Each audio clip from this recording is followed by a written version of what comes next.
नमस्कार। आपने देखना शुरू कर दिया है केडीएल। प्रस्तुत है सागर मध्य प्रदेश से हमारे संवाददाता चाली राजा ठाकुर की रिपोर्ट। वीडियो को पूरा देखें एवं आगे बढ़ने से पहले चैनल को सब्सक्राइब अवश्य करें। वीडियो को लाइक करें एवं शेयर अवश्य करें। सागर जिले के मालथौन में आज किसानों का सब्र टूट गया। प्रगति मानव कल्याण परिषद के नेतृत्व में क्षेत्रीय किसानों ने 7 सूत्रीय मांगों और अतिवृष्टि से खराब हुई फसलों के मुआवजे को लेकर जोरदार विरोध प्रदर्शन किया।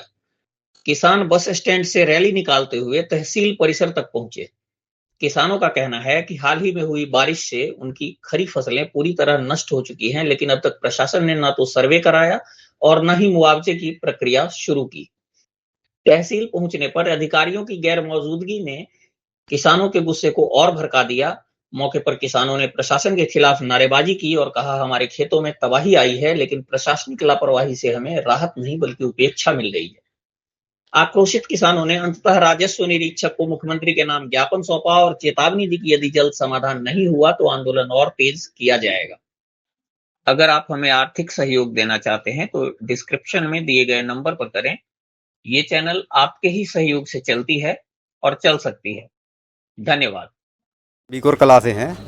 क्या है समस्या? समस्या ये है कि सर अधिक बारिश होने की वजह से फसलें पूरी तरह से नष्ट हो चुकी हैं अतिवृष्टि से। ठीक है, अब गवर्नमेंट तो कहती है कि बीमा कराओ, जो गैर ऋणी हैं वो भी कराएं, लेकिन सर मैं 2-5 साल पहले भी करवा चुका हूँ बीमा, और केसीसी लिए है उसका भी निरंतर बीमा चल रहा है। ठीक है, सरकार हर साल प्रीमियम काटती है लेकिन उसका लाभ कुछ नहीं मिलता है।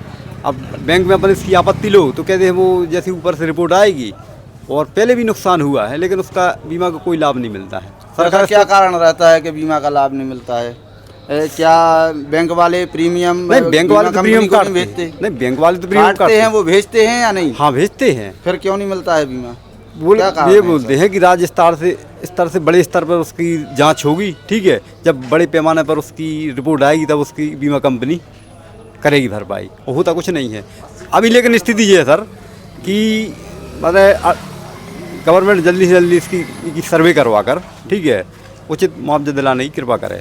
जी धन्यवाद। ठीक है, जैसे हूँ, और प्रशासन से मेरा ये अनुरोध है कि जिस प्रकार आप लोग कृषि विभाग वालों को पहुंचाते हैं कि बीमा कराना आवश्यक है, जैसे अभी पिछले हफ्ता में जो 31 तारीख के लिए बीमा काटा गया है अभी इसी फसल का, तो जिस प्रकार से आप लोग उस किसानों को जाके गाइड करते हैं किस प्रकार से आप बीमा कराएं, इसका ये लाभ मिलेगा, ये सारी चीज़ें होंगी। इसी प्रकार से मेरा राजस्व विभाग से विशेष अनुरोध है कि आप मौका पर जाके उसका मुआयना करें। मैं व्यक्तिगत नहीं बोल रहा हूँ कि भाई हमारा क्या है क्या नहीं, आप खुद जाके मौका मुआयना करें और देखें, और जो एक्चुअल परिस्थिति है और उसका आप हमारे लिए मुआवजा दें। जी धन्यवाद। आप कहाँ से हैं सर? मैं लखन सिंह ग्राम भलिया से हूँ। क्या है आपकी समस्या?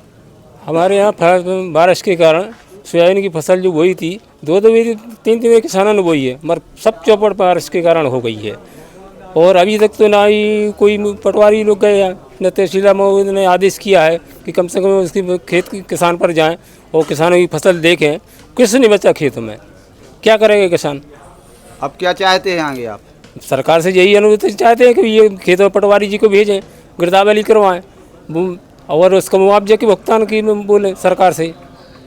कलेक्टर साहब ने 5 दिन का समय दिया था राजस्व को, 5 दिन में अभी तक कोई नहीं गया,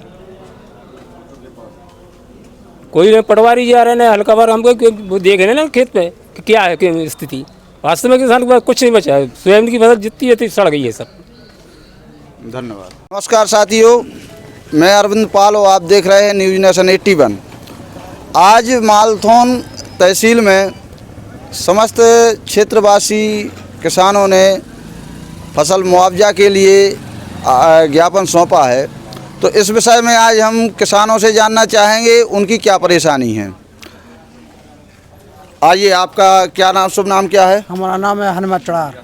कहाँ से हैं आप? जी बड़ौदिया गोसाई से। क्या है समस्या आपकी? समस्या ये है कि है सो फसल बिल्कुल नष्ट हो गई है, 2 बार फसल के लाने भाव है, फिर भी नष्ट हो गई, पानी के कुछ नहीं है खेतों में। तो हमारा कहना है अधिकारी लोगों से, जैसे पटवारी हैं, जैसे तहसीलदार साहब हैं, सब अधिकारियों से जा कहना है कि खेत पे जा करके उसको चेक करें और जांच करें, देखें, कुछ नहीं है खेतों में। पानी से सब बेकार हो गया है। आपकी अगर मांगे नहीं मानी जाती हैं तो आप क्या करेंगे? नहीं मांगे तो हम लोग रोड पर सड़कों पर उतर आएंगे, वो बहुत वो करेंगे आने। और कोई ये तहसील से संबंधित परेशानी? नहीं, तहसील से संबंध कोई नहीं है परेशान, यही परेशानी है अकेली की, यही जाँच करें पहुँचा वहाँ पर कहा कि कुछ नहीं है खेतों में, सर्वे हो जावे। सर्वे वो बहुत जरूरी है। धन्यवाद। वे तो अधिकारी को पहुँचा भुंसा पटवारी खेत पे पहुँचे, ये है ना, तो हम लोग सड़कों पर उतरेंगे। इसके अलावा और कुछ कहना है आपका? सर एक समस्या और है कि यहाँ पर जो पेशियाँ तो होती हैं, बाबू लोग रख देते हैं कि अगली 15 दिन बाद होगी, लेकिन यहाँ पर ना तो पेशी होती है, ना यहाँ पर साहब यहाँ पर बैठते ही मौका मिलते ही नहीं है। ठीक है, अब फिर वो तारीख बढ़ा देते कि अगले 20 दिन बाद, 1 महीना बाद फिर पेशी आना। 8-8, 6-6 महीना से केस दुरुस्ती के लगे हुए हैं, लेकिन उनका अभी तक कोई माने उनका सुधार नहीं हुआ है, ना दुरुस्त हुई है। वाले अधिकारी आ रहे हैं यहाँ पर मतलब सरकार और मतलब जिलाधीश से आप क्या अपील करना चाहते कि यहाँ पे एक मतलब फ्रेश तहसीलदार नहीं, मतलब जिससे वो हम ये चाहते हैं कि मतलब यहाँ पर स्वतंत्र तहसीलदार रहें। ठीक है, और जो पक्षकार किसान आते हैं उनका समय पर पेशियाँ हों, ठीक है, और केसों पे विचार हों, उनके केस निपटाए जाएँ। अच्छा, तहसील परिसर में और कोई मतलब हाँ ऐसी समस्याएं हैं जिससे मतलब किसान परेशान रहता है, जिसमें बैठने की व्यवस्था है कि नहीं, पानी की देखो है क्या? पानी आने की कभी कभार रहता समस्या, ठीक है, और भी समस्या है, इनकी तो मुझे जानकारी नहीं है, लेकिन हम खुद इससे बीते हुए हैं कि 8 महीना से परेशान हो रहे हैं। एक केस का भी, छोटा सा केस का निराकरण नहीं हुआ है। मतलब ये दुरुस्त होना था कि उसमें क्या हुआ कि रजिस्ट्री तो हुई थी, लेकिन उसका नामांतरण नहीं हुआ था। ठीक है, अब तभी से देखे कि इसमें तो नाम वो पहले ही आ रहा जिससे ज़मीन ली थी। ठीक है, उसका संशोधन पंजी लगा दी, लेकिन अब 8-10 पेशी हो चुकी हैं, लेकिन उसका अभी कोई निराकरण नहीं हुआ है पूरा। तो हम ये चाहते कि यहाँ पर स्वतंत्र अधिकारी रहे और जल्दी बराबर पेशी हो रोकनी है, सही पेशी हो, और उसके बाद उनको रेख देख सही सत्यापित करके उसको केसों को निपटाया जाए।